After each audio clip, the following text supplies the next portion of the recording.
ishe ndava wenyu nasi unondoda ndoda ndoda Mwari Baba muri wangu Mwari muri wangu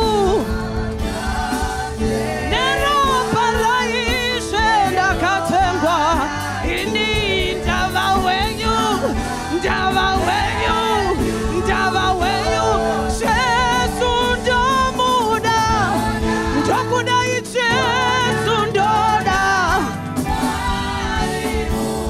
Mwari muri wangu kani Mwari ini ndakatengwa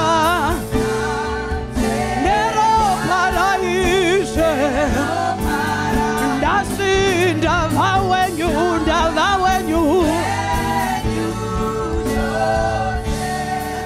Yehova kauya vamwe vachibvunza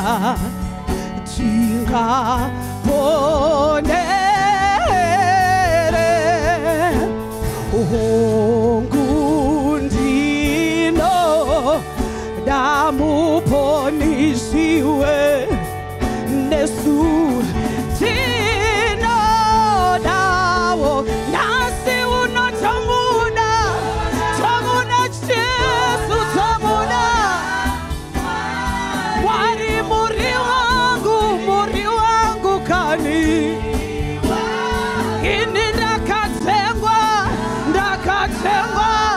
ndakatengwa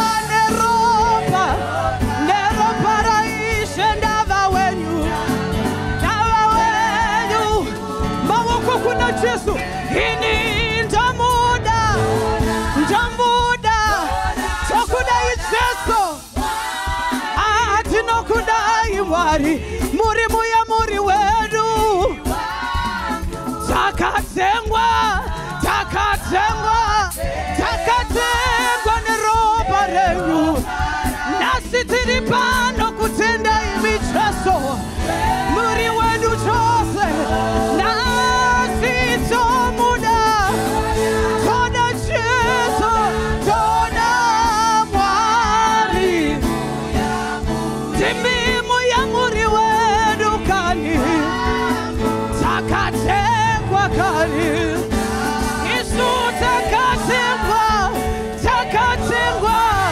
takatengwa neropa renyu ndava wenyu chose.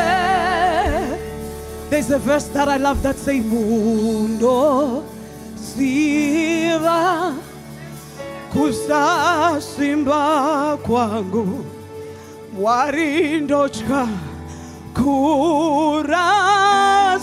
kurasika asi imi muri simba rangu Mwari munondipa simba nasi unotoda tokudai Jesu muri simba redu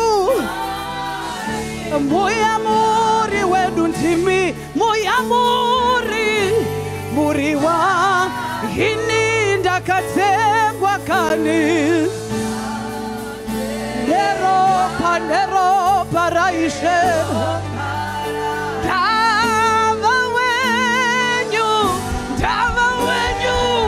ndava wenyu hini ndomuna Jesu tokudai Jesu ndoda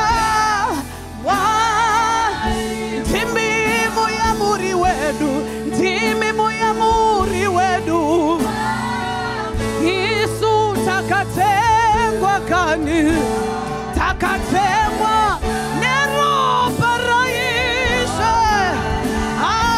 saketabayakadabaha riandekemo tunakutenda ineropa renyu rakati neukira nekuda kwenyu Jesu tunakutenda inerudo rwenyu rwatakaona pamuchinjikwa tinokudai nenyasha dzenyu dzinogara nekusingaperi. Munotiyemura Mwari, munotipa simba patinopererwa, patinokundikana Mwari munotirwira, munoisa nzira pasina nzira. Ndozvamuri Mwari, muchitigadzirira tafura pamberi pavadzivisi vedu. Ndozvamunotiitira, muchengeti wedu ndimi Mwari. Hamugoni nesu Jesu. Tinokudai nekuti makatikoshera, tinokudai nekuti makatikoshera. Musimudzi wemusoro wedu ndimi Mwari, muvambi nemukuwanisi wekutenda kwedu. Tinokurumbidzai mangwanani ano nekuti muri Mwari vanogona, Mwari vasingakundikane. Asakatabaya rikatabaya nekemo rikana masotobaya. Munotigonera Jesu, Mwari vanotirwira hondo dzedu. Ndozvamuri Mwari, hatinyadziswe nekuti tinemi, hatinyadziswe nekuti tinemi. Rabasakatabaya rikandemosatabaya. Murwiri wedu ndimi riyandekemose rekasabaya. Rikandandaya mandarabosa riakandarabashi akasatalaba. Dichengetete munyasha, dichengetete munyasha, dishawanda, dishawanda munyasha zenyu, dichengetete munyasha, dichengetete munyasha, dichawanda, dichawanda munyasha zenyu. Jesu dichengetete munyasha, dichengetete munyasha, dichawanda, dichawanda munyasha zenyu, dichengetete munyasha, dichengetete munyasha, dichawanda, dichawanda munyasha zenyu. Mumazuwa akaipa vazhinji vachirasika, Mwari nai Mwari ndirangarire ngoma. Jesu dichengetete munyasha, Jesu dichengetete munyasha, dichawanda, dichawanda munyasha zenyu, munyasha zenyu, dichengetete munyasha zenyu. Baba tinoda kugara munyasha, musandisiye Baba. Dichawanda, dichawanda munyasha zenyu, munyasha zenyu, dichengetete munyasha zenyu. Baba tinoda kugara munyasha, tinoda kugara munyasha, dichawanda, dichawanda, dichawanda. Hey, abasaya kata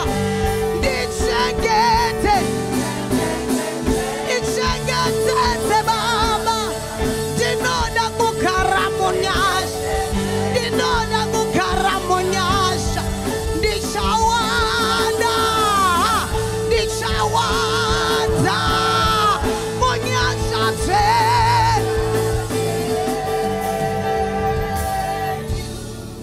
apozua rodoka mweya wangu wave kuyenda Mwari nae Mwari dirangarire oh Mwari. I'll sing it one more time.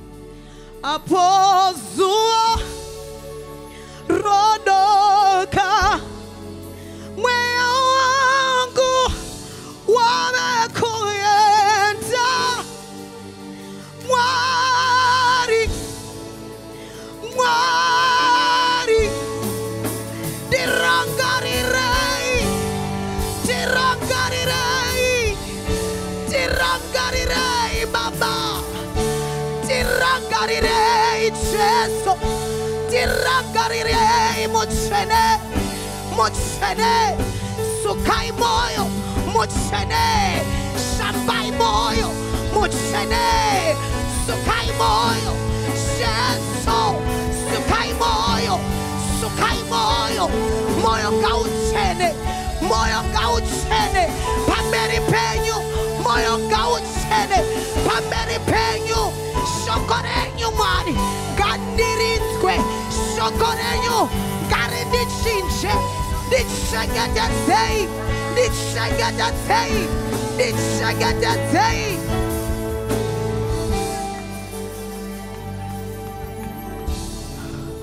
ndichengetedzei munyasha ndichengetedzei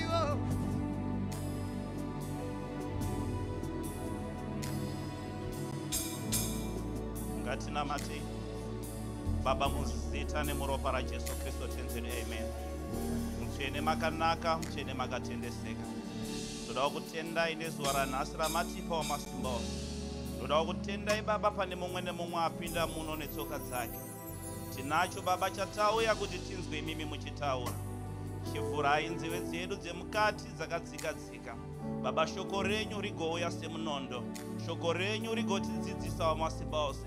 Shoko renyu Baba rigotikomborera. Muzita nemuropa raJesu Kristu tenzeni amen. Ngatipai praise and worship chipo chekuombera.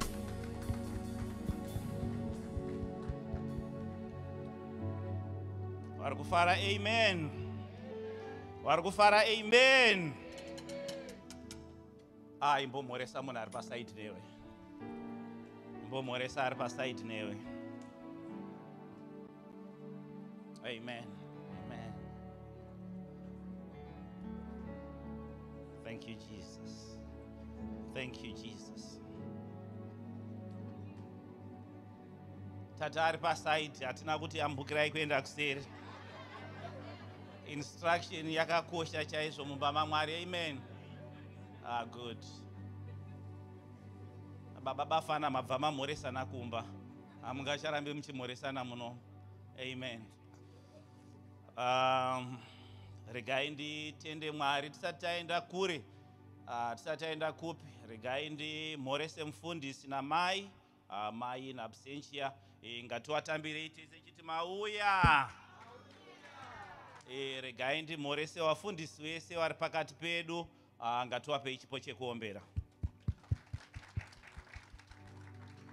Regai nditende kune wose futi wakwanisa kubudirira kuuya kusevhisi yanhasi. Ngatipei Mwari chipo chekuombera. Tisati taenda kure. Unoziva English is so hard, so difficult. Oh my God. I think I'm one of the people who motivated pastor. Not by words or by what, but you know, the first time yandakauya ndichiparidza in English, mune muine kabhasikoro kanenge kachimhanya. So I was feeling the presence of the Holy Spirit. So pandakamira panapa, I wanted to say, I can feel the presence of the Holy Spirit. But in English, ndakashaya kuti ndoti chi. No matter, I thank God for the availability of the Holy Spirit. You can feel the language yacho yakatosiyana. iyi ndeyekumarketing kwatakajaira, availability. But I want to say the presence of the Holy Spirit. So mfundisi, I think I'm one of the people who motivated. English is very difficult to preach nayo panapa kuti unyatsozobuditsa unofanira kunge uri 2 minutes ahead of what you want to say. So now I'm free, I'm comfortable. You can see it, right? So theme yedu ya nhasi iri kuti iye ndiye Jesu. Amen. Ndiye Jesu. It's so general, very general. Ndiye Jesu. Amen. Ndichakumbira mashoko edu achawerengwa kubva kuna Romans 13 verse 8. Kubva kuna echipiri achabva kuna Job 1 verses 13 to 22. Ndichakumbirawo mufundisi kuti watiwerengere mufundisi Mteweya. Hallelujah. Romans 13:8, right? Okay. Chatanga kuverenga kuna vaRoma chapter ye13 ndima yesere. Hallelujah. Musava nechikwereti nomunhu asi chokudana, nokuti unoda mumwe wazadzisa murayiro.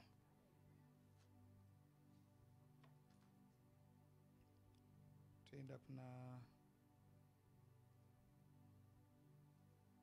Jobho chapter 1 chitsauko chekutanga kubva pandima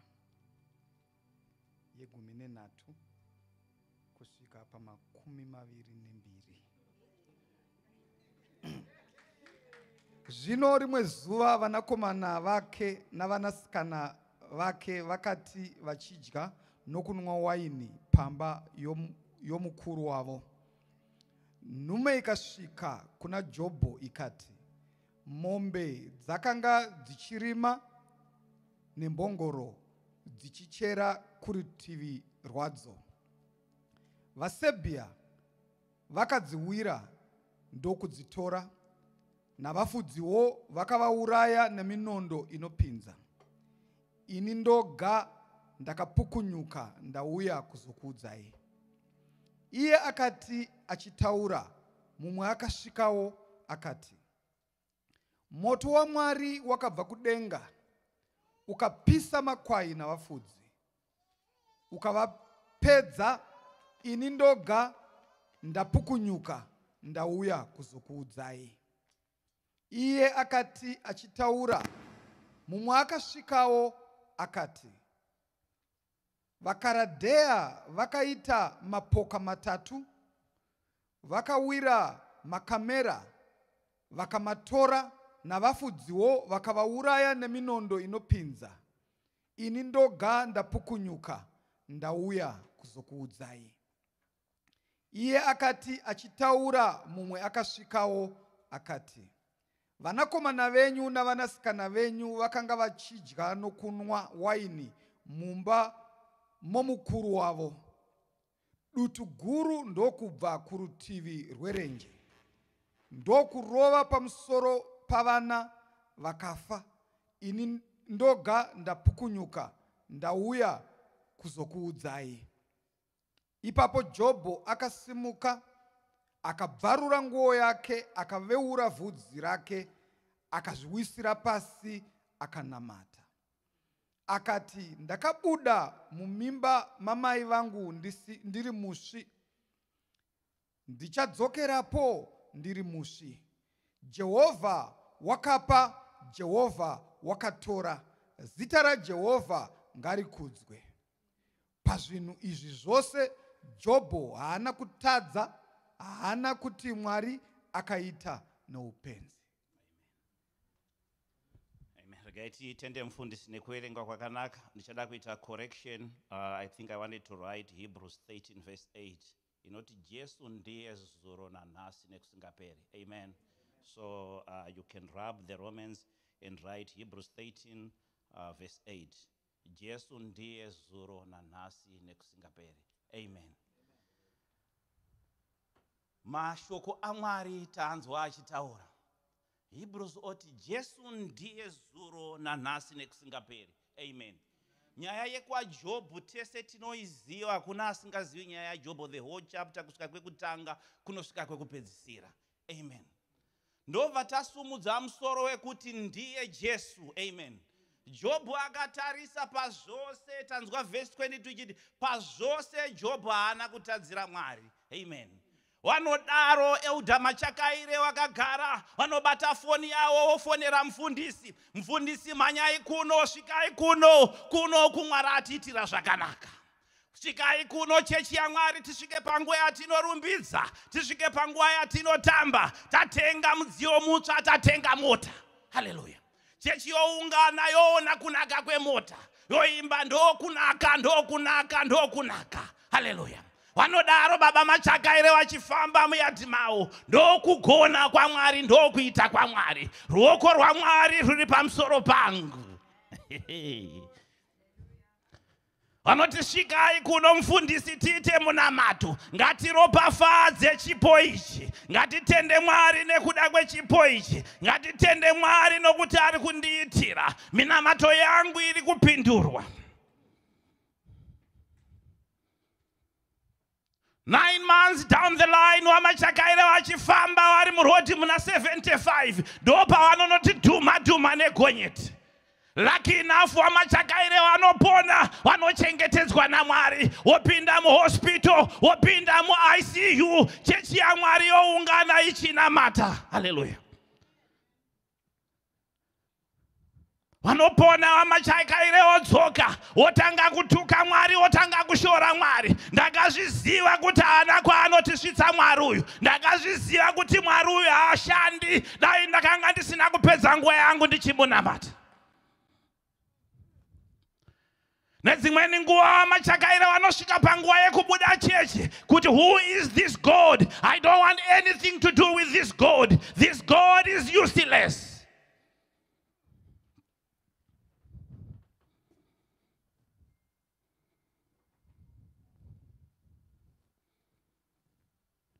Vanodaro Wamapupa, svikai kuno mufundisi, zvedu zvaita Mwari watikomborera. Svikai kuno mufundisi, uyai muone. The blessings of God is upon us. The hand of God is upon our life. Mwana aroorwa, uyai kuno tiimbe. Toimba makorogoto sechechi. Kutenda Mwari. Mufundisi onamata kublessa marriage. Ngaiende mberi, what God has put together, let no man put asunder. Vanopa dzidziso dzekuti endai munogara zvakanaka, wopa dzidziso dzekuti garai zvakanaka mumba. Amen. But 1 year, 2 years down the line, marriage yakuputswa, marriage unoona mapoto achimhanya nepahwindo, unoona baba vachitiza vachirova bara, marriage yakuswinya zvakurwadza. Vanotuka Mwari Wamapupa. Ndakazviziva kuti vakomana vanonamata havagare mumarriage. Ndakazviziva kuti zvisikana izvo hazvigare mumarriage. Kubata bhaibheri hazvo, but hazvizive Mwari mukati memwoyo vazvo.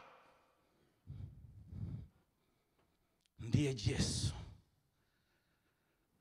Hebrews said he is the same yesterday and tomorrow. Hallelujah. Hanzi shoko inzwai, panotanga Jobhu ndo pandofarira. There was a man in the land of Uz. Waitoziva nekwaanogara pavainyora. Akanga achigara muUz. Murume akanga akatendeseka pamberi paMwari. Murume aitya Mwari. Murume aizvininipisa pamberi paMwari. Hallelujah. But toenda pa verse 18 ndo panonotaurwa kunzi akagara Jobhu kwakamhanya murume akasvika akati vana vako vakagara vachidya zvavo. Hallelujah.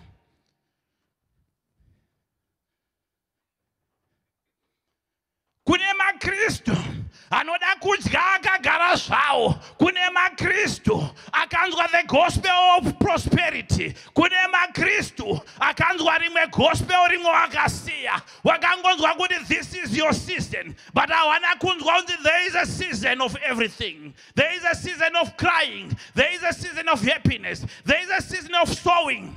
But all they want is the season of prosperity. If the prosperity changes, vanosiya Mwari otanga kutsvaga zvimwe zvinhu.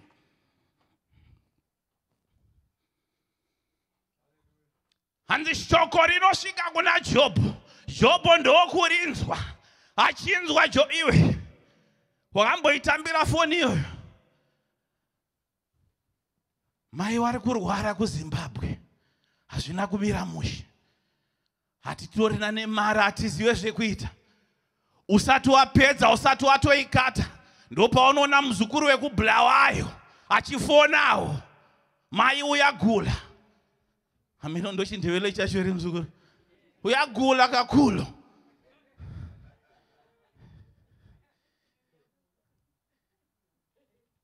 Usati wapedza kudaro ndopaunoona munhu wechikwereta achifona.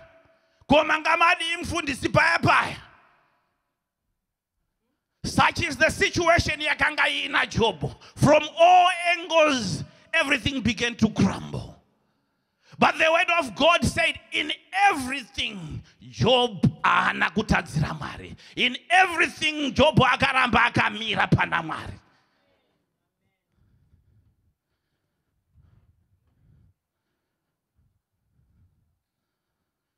In everything, amadikana. Hakuna chinhu chinorwadza sekunzi mwana wako afa. Wodzwa kunzi mota yako yabondera. Wodzwa kunzi zvacho zvawanga uchitodisa uchiti ndinazvo zvese zvafa. But in everything Job akaramba akamira pana Mwari. What is it that you are going through today? Chii chauri kusangana nacho manhasi mangwanana nasi? Chii chakurwadzisa kuti usvike kuti ndeupi Jesu uyu? Who is this God? Chii chakurwadzisa chaita kuti usvike panguva yekudhauta Mwari? Chii chakurwadzisa mudikani?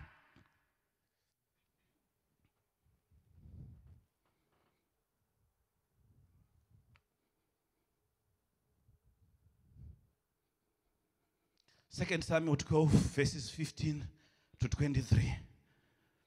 We are not going to read, but the IT department, you can just stick it up. Second Samuel 12, verses 15 to 23. Akanga agagara Davida achichema. Kuti ndichichema nematambudziko.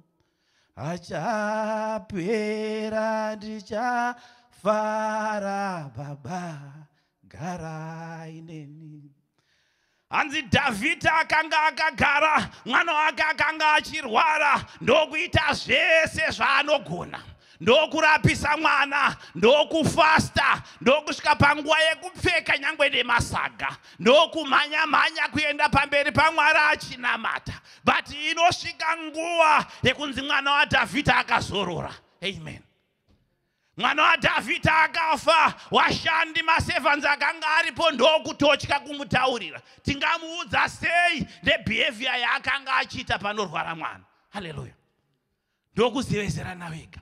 But vanonzi vachizevezerana, Davhidha anoona obvunza kuti mwana afaka. Ndokubva kuti taona nzira iri nani yekumutaurira. Hongu mwana afa.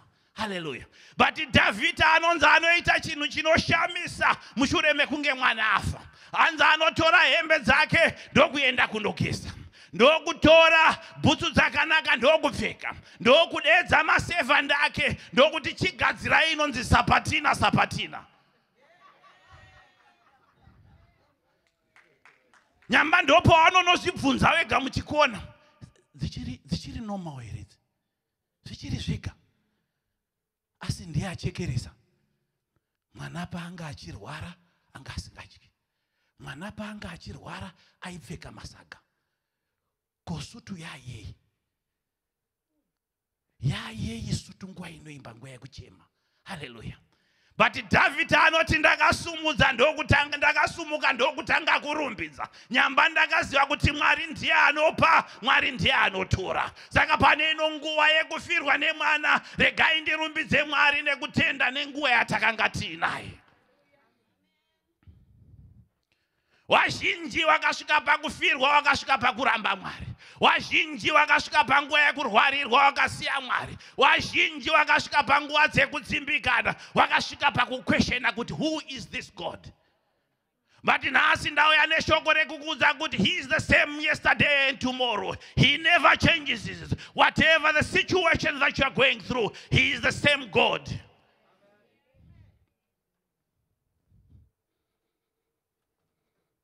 Vanoisa chikafu patebhuru. Ndofunga David andosvika pakundobvunza kuti koka glass of wine kari kupa. Ndikuda kudzikisira nedessert. Because he knew the God that he worships. Anga achiziva Mwari wanga achinamata. 2 Kings 20 verses 1 to 40. Iwe. Wakambosvika pakuomerwa chaiko chaiko noupenyu here. Kusvika pakuomerwa kuti upenyu hunosvika pane imwe level yekuti unoshaya kuti woti chii. Iwe Hezekiah akutoendi mumwe munhu. We believe kuti bad news must be delivered nemunhu akangoshatawo. Zvakaita samukoma wangu shepherd wakauyawo nebad news unogona kuzvitambira handiti. But bad news ikauya nemunhu ikauya neangel ndakudzosera nhasi.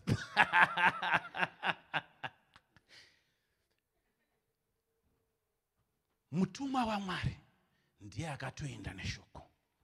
Put your house in order. Mazuva ako asvika waakufa Hezekiah. Hallelujah. But Hezekiah anosvika panguva yekuti izvi hazvisisinei nevanhu izvi. Hazvisisinei namukoma shepherd izvi. Yanyaya yangu naMwari. Waita zvako muprofita waunza mashoko. At least ndaziva zviri kurongeka kumashure kwangu. Iwewe chifamba uchienda, inini ndakutarisana nemupi weupenyu. Inini ndakutarisana neakutuma wacho. Uchadzoka zvako achakutumazve. Hezekiah anonzi akasumuka ndokutanga kunamata. Ndokutanga kurova prayer. I think aibvunza Mwari kuti check my record God. Check my record. I've done this for the people of God. I've done this for you God. I've done this God.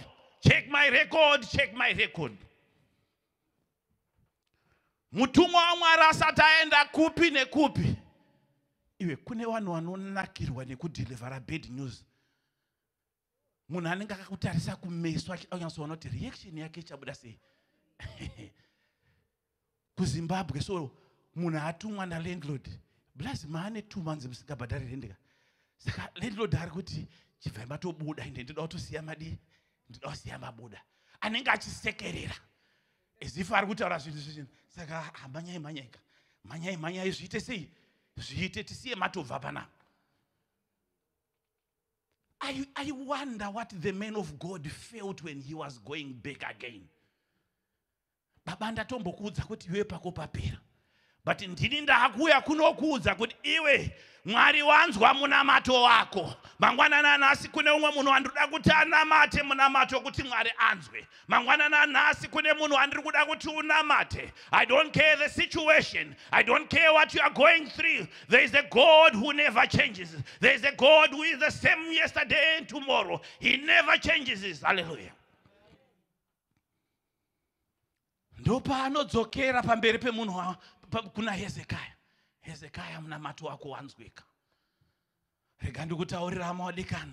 This was a year of restoration. This is the year of restoration. Nedzimwe nguva uzive kuti minamato yako yakanzwika. But today is the day to tell you that God has heard your prayers. Continue praying. The Bible says pray without ceasing. Do not stop praying. Continue praying. God is hearing you. God will answer your prayer. And God will answer you for sure.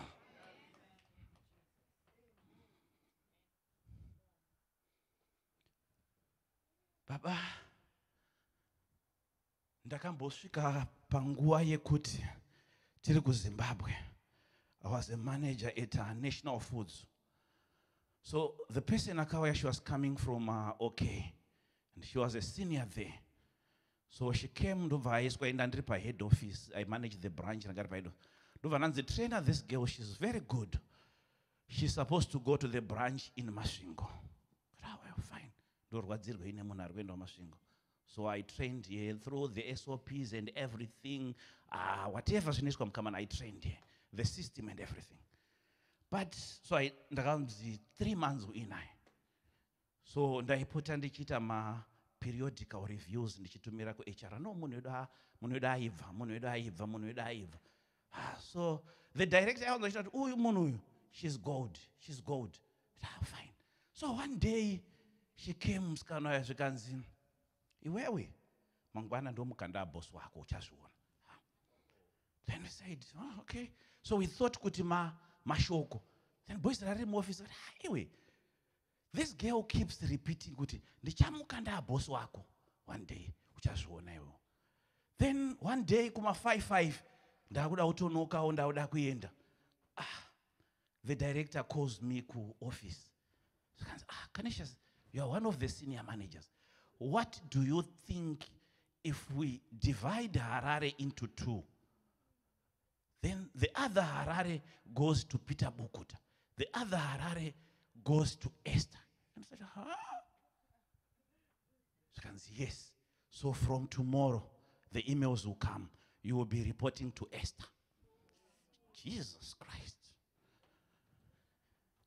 Ndakaenda kumba ndandisati ndanyatsotora chakaipa pazviri. Ndakaenda kumba, then I shared with my team in our morning Invocom meetings. We shared with the team. No, so guys, we are no longer reporting from Peter. We are now reporting to Esther. Oh no, you, Mama one.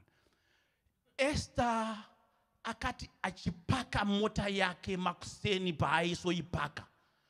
Akadedza vakomana wemu warehouse. Mandai kuno, this is what I don't like. The whole warehouse, even when wakanga wari makastoma akanga ari mushop akamira. What is happening? Then she called me, Canisius, come here. Ndakuenda kapamberi pa boss. I told you, your guys are lazy. You are lazy, you are very incompetent. You are this, that. And is this the way we start the new dispensation? Jesus Christ. Taenda, saka taicommunicate nemafisi angu. Iye aishare office yayo. Taishare same office. Saka taicommunicate na aide cashier and an account in the account mangu na buyer. Hey guys, pakaipa. Chidaro. Pasina chitayo sikanzi right. Dedzai everyone. I want everyone. Auye mu office. Sure. Ndokubva taenda vatanopinda mu office. And she said, Canisius, you are not the type of the manager that I want here. So I'm negotiating with HR that we transfer you. Jesus Christ. So I'm trying to tell you this so that you understand. Kune kumwe kuipa. But God remains God. God will always fast forward.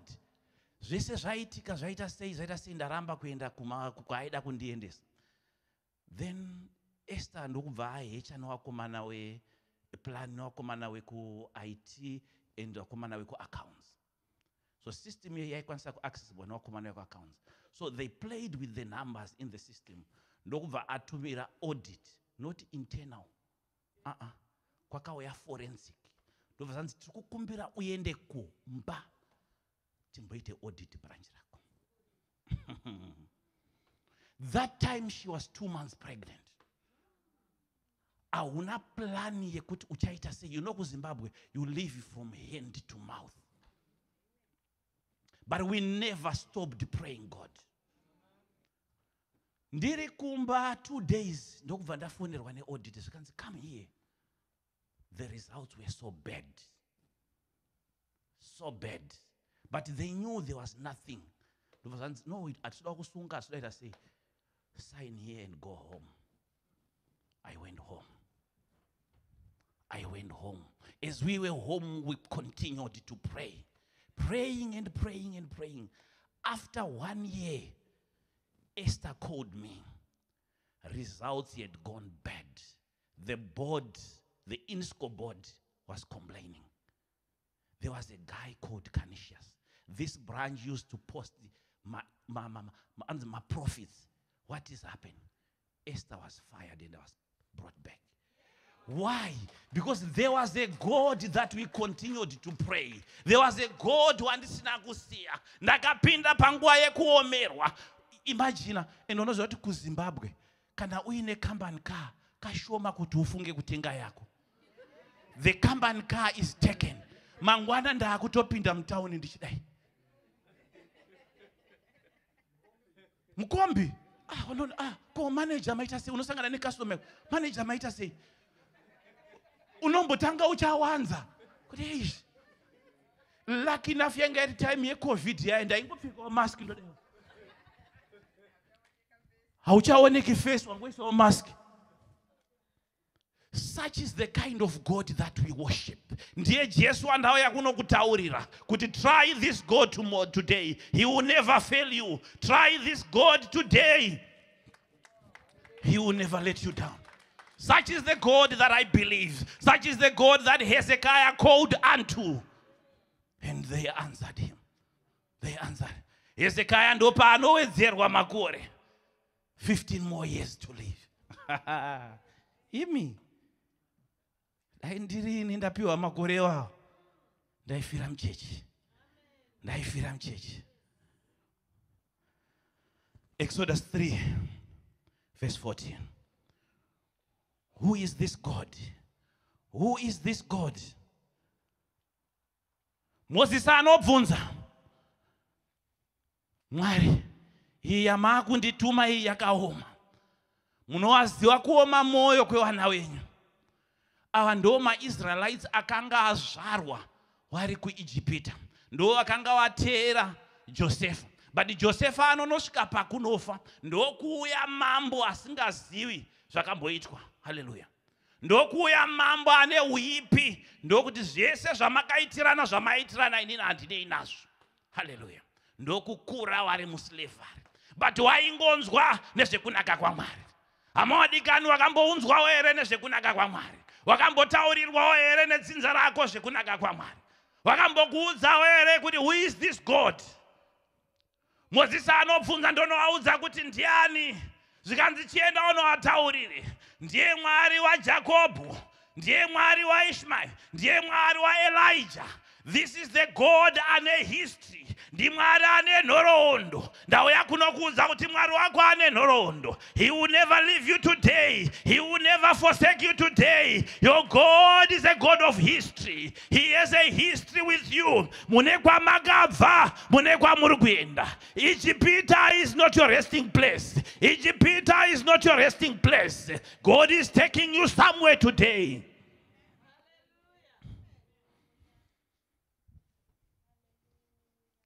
But because hawana kuona asvika pagungwa dzvuku anosvika panguva yekuchema. Moses. Ko watiunzirei zvanga zvakadii tagara ikoko Ijipita. Ijipita is not your place. This current situation you are comfortable with is not your place. God has got bigger and mightier plans with you. For he said, for I have plans with you. Plans to prosper you. But just hold on. Just keep on praying. Pray without ceasing. Do not stop praying. Continue calling unto God and he will deliver you. Who is this God? I have history. In between, let me tell you. In between that zingwa apapa. My prayers airowa sekurowa. Painamatu. You ask it.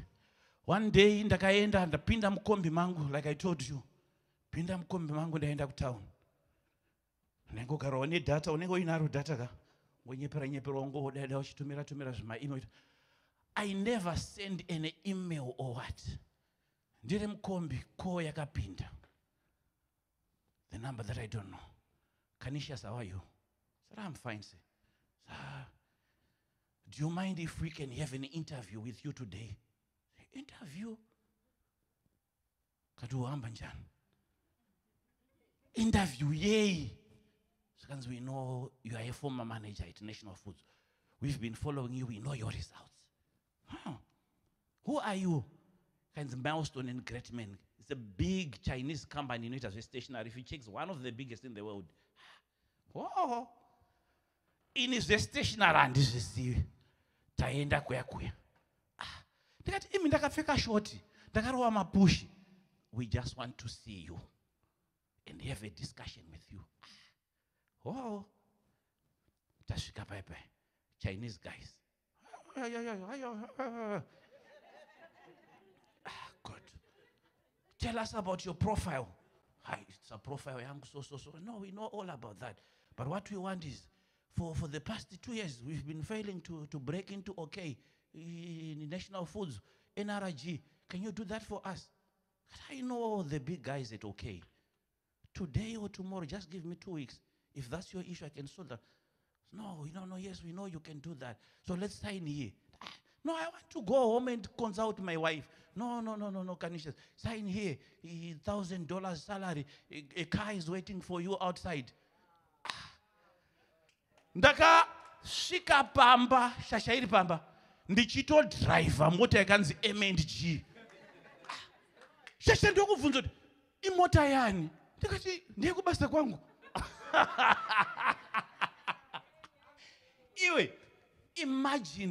Imagine that God.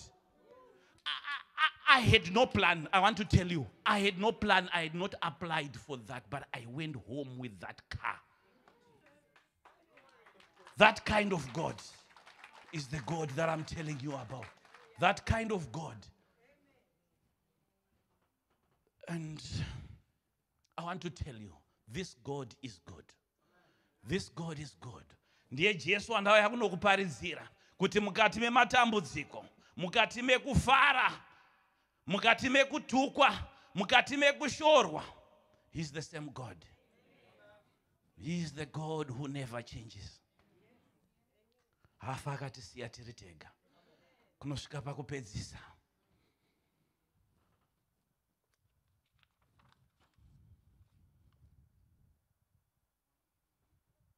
Mark 8, verses 27 to 29. Jesu anosvika pakubvunza. Ko vanhu vanombonditi ndinani? Iwe, regai ndikubvunzewo. Ko iwe unomboti Jesu ndiani? Ambori ani kwauri Jesu uyu? Vamwe vakati vanokuti zvakati. Vamwe vanokuti zvakati. Jesus is personal. He is personal. I have a personal story. I have a personal history. When you see me here every Sunday, it's not like I want to be here, but I have a history. I have a story to tell. I have things that I can tell you about this God. Who is this God? Who do you say He is? What have He done unto you? Usatarise izvi zviri kuitika panguva inoi. One day I was so heartbroken. Do you know, after doing good to somebody, ndine muzukuru wangu, he's here in America, he's here in Dallas nemhuri yake. So musuno ndakamboba foni yamadhamu. Unomboziva unomboona kuti hakuna makudo here ari kutambira chimbo munhu akarara, unomboiba umboona. Haive nchero wakura wakadzi wedu watinodi tinomboona yakura ake, but umboona zviri kufamba mushere. So I saw my message emzukuru. Maybe anarumba wanomziva. You know, things were so hard because Zimbabwe, when God blessed me to come here, I said, this is not only for me. I'm going to empower my friends, my relatives. And I have more than 20 people that came, not because I'm something, but it's the will of God. Maybe it's the calling that God put in me to help people. I have more than 20 people that came because of me. So those people, gatangire kuZimbabwe, wakanga wasina pekutangira. The husband akanga adzingwa basa. But ndakatora mukadzi tikamuendesa kubasa. And they started earning. Wari ikoko ndokune munhu aita zvemavisa kuti vanhu vauye kunoko. Then I said, right, chiitirwa mese nemurume. Mauya kunoku muzvishandira. They came ndokutanga kushanda. But asvika kunoku for whatever reasons, vanhu vakatanga kuwanda vanotanga kutaura. Ndobva asvika wapa ndaitaurwa. Ndokubva ati zveshuwa wakashata sekuru. Wakashata sekuru. So one day pakangoitika kanyaya. Ndobva atanga sekuru muri kutaurwa muDallas kuti makashata. Sekuru makadai makashata. Saka ndikati good muzukuru waita zvakanaka. Takutaura nhasi paane problem. Ko iwewe, as far as I know I am your God. I brought you from Zimbabwe. Ndikamutumira message ari mufoni mwe. Aya message aya uchitenda musina mari yetiketi tikatenga tiketi. Zvese tikaita. Zvikanzi sekuru musazvirove dundundu. It was the plan of God kuti ndiuye kuno. Imi makangoshandiswawo naMwari. So what I'm saying today is usaite chinhu chinokubvisa pamberi paMwari. Usaite chinhu kana munhu anokubvisa. When you are doing good, continue doing good. Do not mind what people think about you. Do not mind what people say about you. Do not mind what people say about you. Know the God that you worship. Muzita ra Baba, nere Mwanakomana, nere Mweya Wakachena. Amen.